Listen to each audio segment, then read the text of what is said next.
Hey everyone, my name is Matt. Welcome to my shop. Today I'm going to share with you my sharpening setup and techniques to keep a nice sharp edge on my chisels. So let me take you over to the bench and we'll get started. Alright, so here on my bench I have all my sharpening stuff. I have a few chisels here just to demonstrate a few things with. So the main thing here is I use water stones to do all my sharpening, or at least most of my sharpening, as we'll see. I have a couple of water stones. This one here is a combination stone. It is 800 grit on one side and 4,000 grit on the other side. And this is the first water stone that I ever got, and I still use it today. I've had this for about 4 years now, so you can see even after 4 years of use there's still a lot of material left. So this will probably last me I don't know, probably like a decade. So they last for a very long time. The other stone I have here is a more recent addition to my collection. This is a Sharpen stone. This is an 8,000 grit. With the water stones, the thing about them is they need to be flattened as they're used. So you need to have some way of flattening them. So when I first bought this combination stone, I also bought with it a flattening stone. This one right here. And what they don't tell you about these stones is that they wear out. So this one here is actually totally worn out and it won't actually cut the stones anymore. So the better option, in my opinion, and it's well worth the extra investment up front, is a diamond plate. This is just a steel plate that has diamonds adhered to it, and this is a coarse diamond plate. This allows you to basically flatten your water stones forever. This thing does not wear out, it doesn't dish, and yeah, it's great. So if you're going to go this way with the water stones, I definitely recommend even just this one, just a 4,000 grit, 800 grit stone with a flattening stone as well. And just keep in mind these don't last very long. I think this lasted me about 2 years. Now something that's kind of unique to my sharpening technique is that I don't actually go to the water stones very often. And in fact, most of the things that I do is just to maintain the edge of my tools. So I don't go through the whole sharpening process very often. And in fact, I haven't gone through the full sharpening process here in probably over a year. And I do my maintenance sharpening just freehand. I don't use a jig. But if I have to go back to the stones and really work the edge, then I'll actually employ one of these little guys, this little clamping honing guide. That works really well. And the other thing I have for this guide is this little setup block. This allows me to place the chisel in the guide and set the protrusion just to the right amount. Let me just show you that real quick. So I can put the chisel in the guide. I can put the guide up against the end of my little setup block, and I can extend my chisel so it touches this stop on the guide and then lock it down. So now every time when I go back to my stones, the chisel is always going to be set at the same angle. Now I do rarely do this full sharpening, so I don't use this guide very often. And in fact, I couldn't find it when I was trying to get ready to shoot this video. So that gives you an idea of how often I actually use that thing. Now what I'm going to be doing most of the time is just maintaining the edges of my chisels. And I do that with the finest thing I have.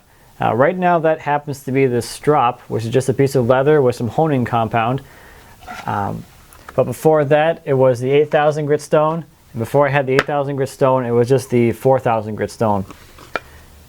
And all I do is, as I'm working, as I feel my chisel start to dull, I'll go to my strop in this case and clean up that edge and get it ready to go again. This is really nice because as you're working, you keep that edge perfectly sharp the whole way through your project. Whereas if you wait for your chisel to completely dull before you go and sharpen it, then you're using your chisel as a dull chisel, really, because your sharpness is going to go like this. It's going to come down, and then you're going to find, oh, this is kind of dull, I should go sharpen it. It's going to jump back up to sharp again, then it's going to come down. So you're riding that whole, you're using the chisel the whole time it's failing and it's going duller and duller. Whereas the way I do it is I try to maintain that chisel at a constant sharpness. So really easy. I'm working on something, maybe I'm paring or I'm chopping a dovetail or something. I see those fibers start to crush. I see that it takes too much pressure to push a chisel through the cut, and then I'll go to my strop. Really simple here. I put a little honing compound on the strop. I take my chisel in my hand, I set it between my thumb and my middle finger. I rest the handle of the chisel against my wrist and use my index finger to actually apply pressure down onto the chisel, onto the cutting edge. And what that's doing is I'm kind of bending it into my wrist. And that keeps it really stable, and it becomes an extension of my arm, essentially. So all I do here is I put the chisel down onto the strop. I find the angle that the chisel is ground at, and I lift it up just a little bit, so all I'm doing is working on just the tip of the chisel. And then using my body, not my arms and my upper body don't move. Using my body, my lower body, my legs, my feet, I pull my body through. Now you can see all I'm doing is rocking back and forth. Hopefully it looks okay on camera, but I am not moving my upper body. And that keeps that angle consistent as I'm trying to hone this chisel.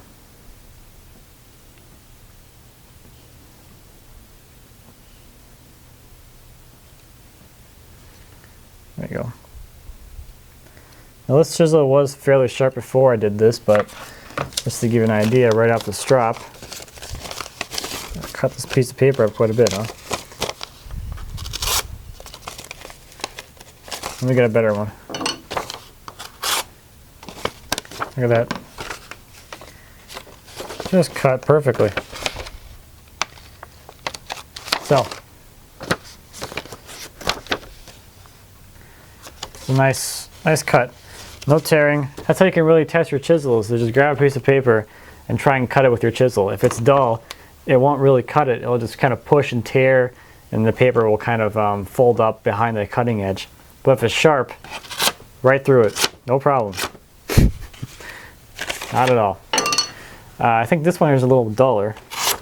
You can see what happens if it's dull. Hopefully you can see how it's kind of frayed.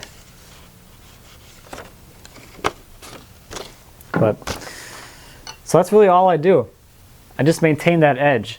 Once you have a sharp edge and you maintain that edge, the edge really lasts forever. You don't have to go back to the stones very often, which is just an incredible time saver. And it really just makes you want to work with sharp chisels because it's not a lot of work to keep them sharp. So I hope you found this interesting. I hope that you can kind of see you don't really need a whole lot of fancy sharpening stuff. You don't need 1,000 different kinds of stones either.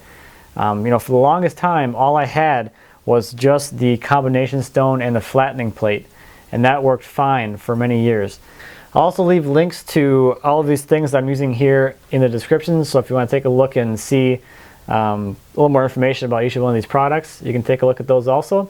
Thanks as always for watching, and greatly appreciate it. If you have any questions or comments about anything I talked about today with the sharpening or anything here in my shop, please feel free to leave me a comment. I'll be happy to answer any questions you might have. And until next time, happy woodworking.